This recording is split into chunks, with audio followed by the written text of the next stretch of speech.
Good afternoon, Packers fans. Aaron Nagler here with your Packers Daily Chat, coming to you live on Wednesday afternoon. The Packers are back on the practice field. We've heard from Matt LaFleur, but now it's time to hear from you fine folks, Packers fans worldwide, because that's what we do here, devoted to Green Bay Packers fans across the globe. And, the whole David Bakhtiari thing bubbled up again in the press conference. He will not be practicing today. That's part of the plan. Whatever the plan is, it clearly worked on Sunday. David seemingly coming out no worse for wear, although we'll see how the week progresses, and playing at an extremely high level. Obviously very promising. Good to see. The other injury note from LaFleur is that Jair Alexander is, quote, day to day. But it sure sounds like, both given Matt's response and the reporting around the injury, sounds like the Packers won't be dealing with yet another very serious long-term injury with Jair. But it will most likely keep him out this week, would be my suspicion. That's just guesswork on my part. Hello to everybody in the comments. Hope you're all doing well. Good to see everybody. Sorry I'm having to go a little early today. We do have Packer Transplants live coming up at 5 Eastern, so I hope you guys will be back for that. Corey and I breaking down the game from Sunday, looking ahead, and taking our spin around the blogosphere as we always do. Always a good time. Hope you'll stick around. 5 p.m. Eastern. Crack open a cold one and enjoy the musings of two guys who like to think they know something about football. Speaking of cracking a cold one, if you are coming to the game on Sunday, do not forget, you can stop by the Plaza Pit Stop 3 hours before kickoff, and Corey will be there, and you can have yourself a Carry the G. And if you're a Patreon member or a Carry the G Club member, remember, just show it to Corey on your phone, and he'll buy you one. So great time, great stuff. Last time really looked like Corey and company had a great time. Wish I could have been there, but 3 hours before kickoff, the Plaza Pit Stop outside the Rush Center. Be there. Corey will be there. Carry the G will be there. What more do you need? What's up, everybody? How are we all doing? Uncultured starting us off with a super chat. Good episode of Beer and Ball, Nags. Thanks, buddy. Thanks for listening. Always a good time talking with Billy. It's a whole nother aspect, whole nother world. Love talking to Bill. We kind of just hit it off when we were on the radio, and we wanted to extend it to the podcast. So thanks for listening. Jeezy Baby, thanks for the super chat. When we getting Coach back on transplants? Patience, young grasshopper. It'll happen. Usually, traditionally, we haven't done it until the second half of the season. So I would suspect later in the year, but it'll happen, most certainly. Wait, this is live? I caught a live cat.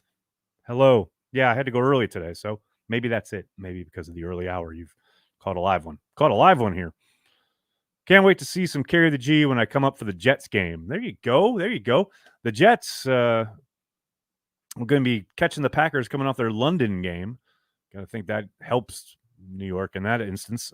But interestingly enough, the Packers announcing a couple hours ago, they'll be wearing their classic uniforms, the deep green throwbacks that they wore last season. They're wearing them again this year, and they'll be wearing them against the Jets. Caleb Rain, thoughts? I love it. Thoughts? Just thoughts. So many thoughts. Was a little surprised about how Aaron Rodgers rated his play as compared to you. He was pretty pleased. That's fair. He definitely delivered the ball up and down the field in the first half. Second half, I would have quibbles, but that's why he's a 4-time MVP, and I'm an amateur blogger. Darren, do we stick with both running backs on the field together going forward? Darren, I'm glad you asked that. I'm going to be talking about that with Corey on Packer Transplants, so make sure you catch that episode later today. In a word, yes. But yes, make sure you catch it, because I definitely want to address that a little bit later. Good afternoon, homie. Bum the Packers aren't being played on TV for the second straight week. I need to move out of Oregon. Ooh, Oregon, man, brother. Yeah. For Packers games, get yourself Sunday ticket, man. You can get it pretty cheap now online as a streaming service. It's still DirecTV, so it's still problematic, but that's your best bet. And that way you can actually see the game rather than having to watch whatever Fox throws your way, or CBS, or whoever. Travis, Rob Domofsky said that Clay Matthews would have loved to end his career in Green Bay. Do you think they made the right choice at getting rid of him when they did? Oh, yeah, 100%. No question about it. I know he went to LA and had some some productivity. I think some of that was mostly due to scheme and or the presence of Aaron Donald drawing so much attention. But there's a reason Clay didn't play much past that. Always better to get out a year too early than a year too late. Clay is an all-time great Packer, no question about it. The second all-time sack leader, not first. That's Willie Davis. Look it up. But he was definitely towards the end, and it was time to move on. I have zero issue with Brian making that decision at all. Thoughts on Tampa Bay's new blocking style, the headlock? I just saw somebody put together some kind of clips of all the times that they basically put those guys in headlocks, and there was quite a few. I know the one got called, but there were like 5 or 6 others. Clearly, the Packers rushers making life miserable for Tampa Bay up front. Hopefully that continues against New England. The game is going to air on CBS at 4:25. Yes, Shadid, but not for everybody. That being said, Dobbs 1,000 yards, 8 tutties. Ooh, somebody's feeling confident. One big productive game, and all of a sudden we're talking about big numbers. I mean, I get it. I love it. I think he absolutely has the stuff within him necessary, but we shall see. Hey, Nags, do you have any history with Bill Michaels? Yeah, I used to be on Bill's show all the time. Just now that we're with iHeart, makes it a little awkward, a little difficult to hop on other. Because I get asked to be on a lot of different radio things, but we have a partnership with iHeart and 97.3 The Game, and I try to keep that. My other appearances somewhat limited. I'll do a one-off every now and then. I was on Bill's show, I think last year at some point, but for the most part, I try to keep the radio stuff at 97.3 The Game. But yeah, Bill and I go way back. I know Bill pretty damn well, I would say. Dobbs and Watkins will fill Adam's shoes. It will be both of them becoming a threat. Cobb will step up and become that deep threat he was previously. A lot going on there, buddy. First of all, Watkins is out for at least 4 weeks. Well, now 3 weeks because he's already put the one game in. But so 3 more weeks until he can even be considered to be brought back. And who knows if that'll actually happen. As for Cobb, I've never really considered Cobb a deep threat. Now, he can be productive and add lots of yak, and he can certainly be productive. But, yeah, deep threat and Randall Cobb, probably not two things I'd put together too much. Let's see what else we got.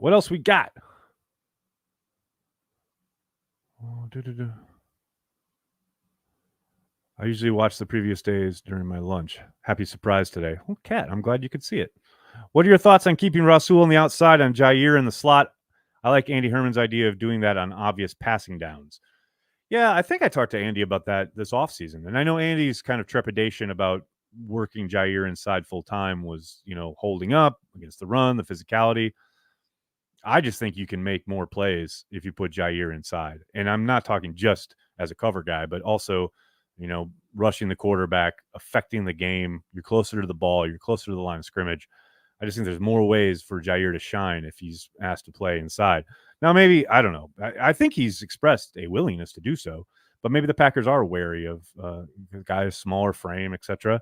They like the idea of Douglas inside because of how big he is. But, man, you saw it on that opening drive. You give that guy some quick twitch two-way go, and, yeah, he's probably going to struggle a little bit. And those are a lot of the times, those are the guys you're going to find inside. I think Rasul looks like an absolute natural on the perimeter. And I think he really came to life this past week when asked to do that because of the injury to Jair. I don't know. It's a tough, kind of set of bowling balls you got to juggle there. And I don't envy the Packers staff. I mean, you paid Jair and you paid Rasul. You got to get him on the field. And you're not taking Stokes off. So it's, to my eyes, yeah, it's probably best if you put Jair inside and have Rasul on the perimeter. But we'll see how often that actually materializes. Ryan, thanks for the super chat.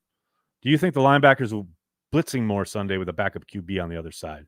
Not necessarily. Hoyer's seen everything. I mean, he's not Tom Brady, but yeah, but he's a very, very well-traveled veteran who, you're not going to be able to show him much that he hasn't seen.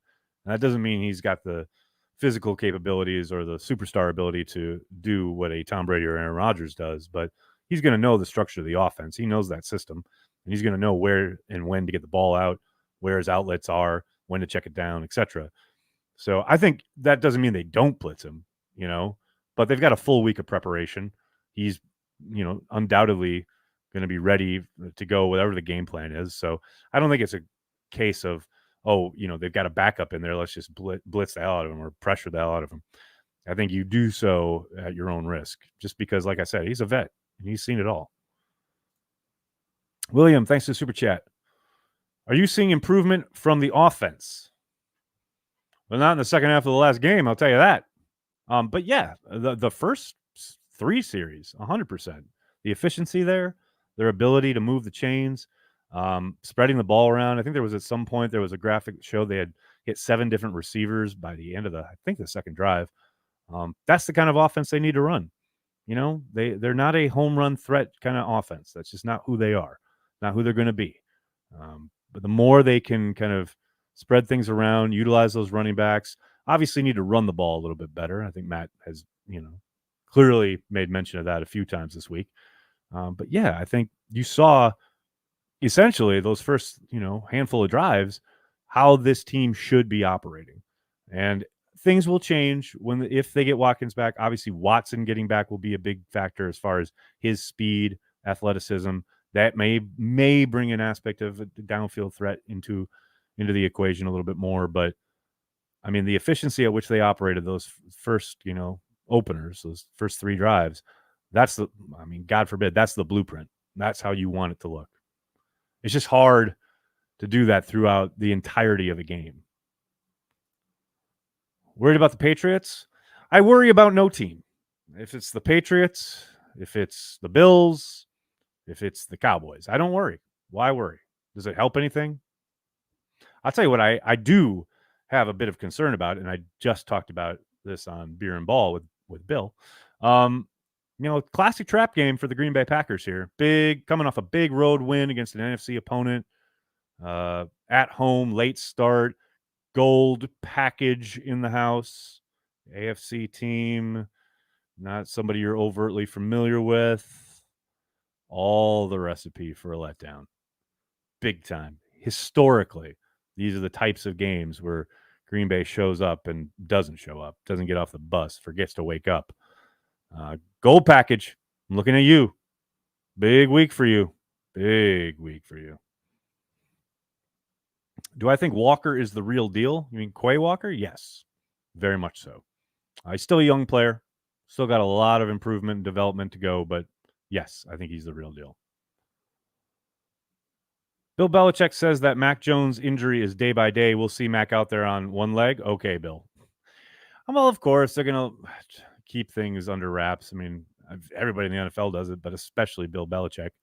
But I'll be very surprised if the kid goes. Nags, since Matt LaFleur asked you who he should play, do you think Torrey will ever play? Do I think Torrey will ever play? I mean, I think it would be probably down the line after a bunch of injuries. If that were to occur, then yeah, I think he'll get on the field. But I don't think he's going to get out there anytime soon. That's just guesswork on my part. But yeah, I think I was surprised they kept him on the 53. I thought for sure that he'd be a practice squad guy, and I think that's where he's at developmentally. The reason you've seen Winfrey come up a couple times is because he's played in the system for 3 years now. Torrey's still a rookie and still learning. And he's just not as talented or good as Romeo Dobbs. I still think he's got a lot of developing to do. That's not a knock against the kid, but he's got a ways to go. Now, he keeps at it, keeps working hard, and he does get an opportunity, and shows that he can handle it, and he'll get more opportunities, and maybe he makes his way onto the field or even to an active roster. But I just think there's a long way to go for that kid. M, thanks for the super chat. Last win as a start of new era where D wins games. I don't know, man. We've been here before, right? We've been, hey, they're a defensive team now, and then the defense completely falls apart. But it's promising. Very, very promising. In a day and age where we have consistently day in or week in and week out, year in and year out, gotten used to Aaron Rodgers and the offense needing to win the games, essentially. to have a team that can win with defense and special teams, which they most certainly did on Sunday, that's exciting. It's good to know your quarterback doesn't have to be Superman every week to win a football game.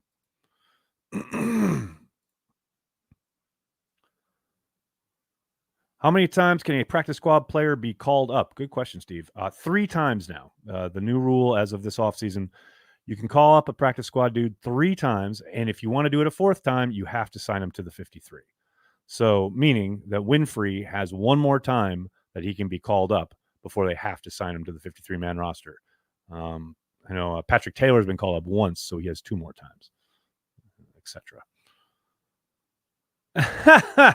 Matthew, New England, Old England, clam chowder, don't care, pack by 20.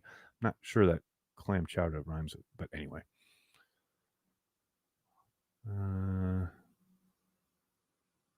I'm looking forward to working truck stats again this year. Year 8, my first game of the season will be the Jets game. Truck stats. Oh, Alex, that's cool. Part of the broadcast? That's awesome, man. Congratulations. Have a good time.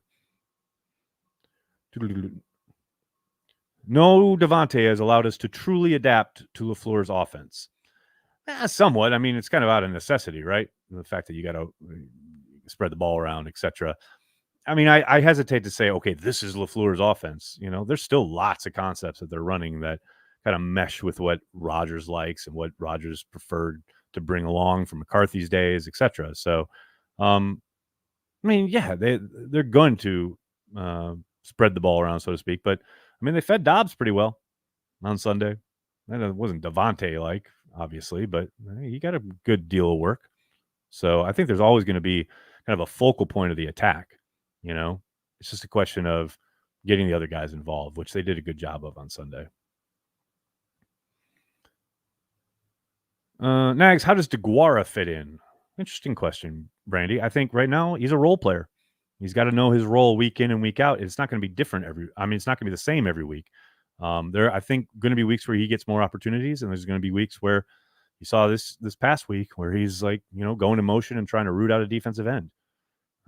I don't know if he's ever going to be that number one target at the tight end spot, and it's always going to be Tunyon as long as he's on the field. But if there's a week where they feel they can get an advantage by utilizing him either out of the backfield or in a slot capacity, trying to get him down the seam, etc., I think we may see a game or two like that. But for the most part, it's going to be a week by week thing. Like, this is a week where we have to utilize him like this, or this is a week where we have to utilize him like that. And I think that's his role right now in this Packers offense. Transplants tonight. Yep. Dawson, 5 o'clock Eastern, 4 o'clock Central. Packer Transplants Live will be kicking off. Why is Tyler Davis getting so much playing time? Because I like him. He produced. What's wrong with that? I'm mystified. He's playing pretty well. He's doing what's asked of him. He's, again, we're talking role players. He's playing his role. Nothing wrong with that. I'm down for it. What else we got? So miss a stud tight end. I guess, man, I don't know. I always loved the 2 tight end stuff back in the day with Jackson and Chimura. Obviously, the Packers have been up and down in that at that position for a long time. But, I think the last really, truly gifted stud tight end they had is Jermichael Finley.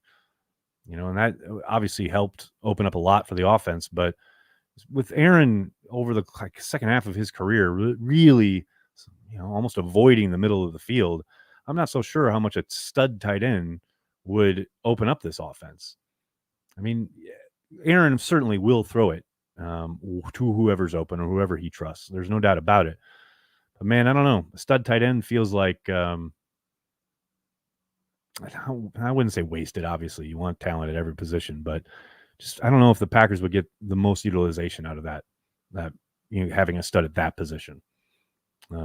Maybe, a matchup thing, you split them out, get them to go one-on-one, etc. Yeah, I could see it, but for the most part, they've done pretty damn well, winning a ton of ball games without one. Next, do you think, based on results so far, that this D can be a top 5 defense? Y'all are obsessed with top 5. top whatever, top 3, top 2, top 1. Man, I don't know. They just need to beat the team across from them each and every week. At the end of the year, we'll see where they sit. But do they have the potential? Sure, absolutely. But there's a long way to go. Injuries can strike at any time. They already are. It's, as I said all summer, it is very much one thing to sit there in August and look at the depth chart, and look at a team on paper and say, oh, yeah, they can be top 5. It's a whole nother world when you start sustaining injuries, because the injury rate in the NFL is 100%, and seeing how you adapt and you develop throughout the season as a group, utilizing some depth, utilizing guys maybe who haven't played a whole lot, etc. That's the key. That's a big, big part of it. And like I said, we've just started to kind of scratch the surface of that now with Jair most likely missing time, etc. That will have a ripple effect. We've seen that on the offensive line, on the offensive side. So, yeah, can they be a top 5 defense? Sure. There's such a long way to go, though. And there's so many factors that'll play into it. Like I said, week by week, as Matt said today as presser, you look too far ahead in this league and you get your ass whooped. Let's just go beat the Patriots. All right, everybody, I'm going to have to get going. I can't thank you enough for hanging out, talking Packers each and every day, Monday through Friday, right here on the Cheesehead TV social channels. Please do me a monster favor and hit like on the video, subscribe to the channel, and then tell your friends and tell your family. Cheesehead TV, we are devoted to Green Bay Packers fans worldwide. Thanks a lot, everybody. Have a great day. Go Pack, go.